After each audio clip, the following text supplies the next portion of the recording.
التشارو الأسود، قصة رعب مكسيكية، سرد قصصي. يقولون إن هناك طرقا لا تظهر على الخرائط، مسارات لا تنكشف إلا عندما تغيب الشمس، وعندما تكون روح المسافر متعبة، مكسورة أو ضائعة في المكسيك، وخصوصا على الطرق القديمة بين القرى المنسية والهاتشيندز المهجورة والممرات التي ما زال الغبار يتذكر خطوات من مروا قبلنا. تروى حكاية صمدت عبر القرون، حكاية لا ينادى بها، لا تغنى، ولا يجب استدعاؤها، لأنك إن نطقت باسمه فهو يسمع. هذه هي الحكاية، حكاية تشارو الأسود. في أواخر القرن 19 في أراضي خاليسكو القاحلة، كانت هناك قرية تدعى سان بارتولو دي لاس أنيماس، تعيش على الذرة والماشية وعلى إيمان أسيء وضعه في وعود البشر. كان يعيش هناك رجل يدعى ماتيو هيريرا في منتصف الثلاثينيات من عمره، يداه قويتان، ظهره منهك، وقلبه مثقل بالديون. لم يكن ماتيو شريرا، لكنه لم يكن صالحا أيضا. خسر أرضه بسبب القمار، وخسر ماشيته بسبب الديون، وخسر زوجته بسبب كبريائه. في تلك الليلة غادر ماتيو القرية على ظهر حصانه العجوز ريلامباغو، عازما على عبور الطريق الملكي، ذلك الطريق المختصر الذي يتجنبه الجميع بعد غروب الشمس. قال لنفسه بصوت منخفض: المخاطرة أهون من الموت جوعا. كان الهواء ثقيلا على غير العادة، ليس باردا بل خانقا. ثم سمع الصوت: طق طق طق، حوافر حصان آخر. استدار ماتيو، ومن بعيد تحت ضوء القمر ظهر فارس، كان يرتدي زي تشارو أسود بالكامل، مطرزا بخيوط تشبه الفضة العتيقة.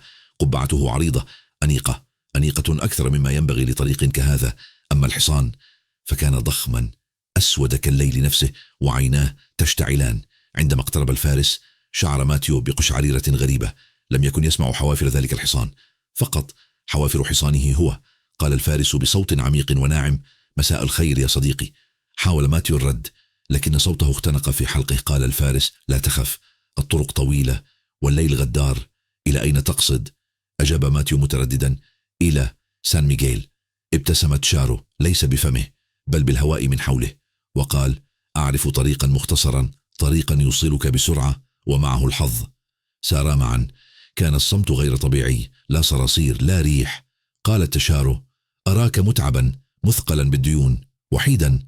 توقف ماتيو فجأة، قال بخوف: كيف تعرف هذا؟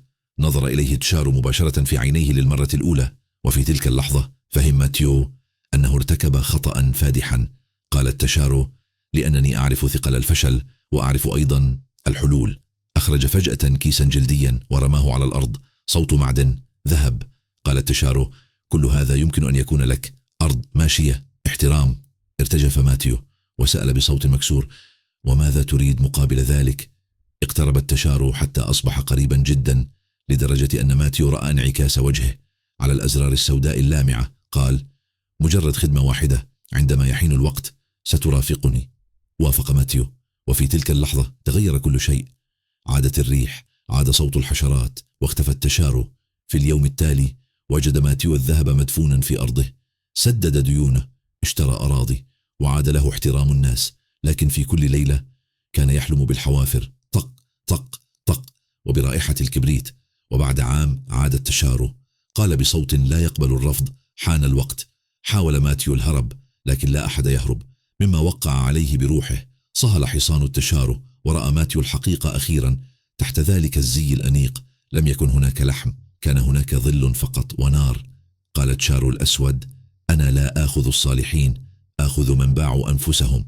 صرخ ماتيو، وانتصب الحصان في الهواء، وابتلع الطريق جسده وروحه. يقولون إنه منذ ذلك الحين في الطرق المنعزلة في المكسيك، إذا قابلت تشارو يرتدي السواد ويعرض عليك المساعدة لا تقبل، فالذهب ينفد، أما الدين فلا. وتشارو الأسود دائما يعود ليطالب بحقه.